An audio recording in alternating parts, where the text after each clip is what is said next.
Na mpenzi mtazamaji wa Didas TV, acha nikupashe habari za jimboni Kolwezi nchini DRC, ambapo hapo jana tariki 5 mwezi wa 4 mwaka huu tunao kiongozi mmoja wa kanisa la Katolika maarufu Paroisse Pascale ya Iru alifunga kanisa hiyo baada ya yeye kukuta wanaiba sanamu ya Mama Maria. Mengi tumsikilize kwenye kamera yetu ya Didas TV.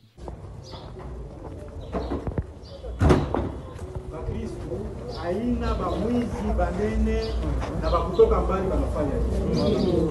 Ni batoto yenu. Ndio. Tangia leo nafunga Paroisse. Kesho hakuna misa. Mpaka siku mtaniletea bale batoto bamwizi, ni batoto yenu mko naishi nao. Nafunga Paroisse. Kesho hakuna misa. Banakufuru Ukaristia takatifu. Kwa nzurula kusoma misa kunapasha kwa seremoni ya kitubio. Kumbitangia leo Paroisse yenu minafunga. Naambia kure wenu utakuwa na kitubio, mwanze kwa kusali chapele ya Saint Douleur hapa nje hapa. Kila siku pa 12h. Mpaka siku mtaniletea bale batoto yenu benye kufanya hivi, ndio mitangalia namna kwa kufanya seremoni ya kusafisha tena nyumba ya Mungu kwa kuweza kwa nzurula activite huko.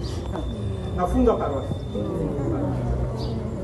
Acha kufunga.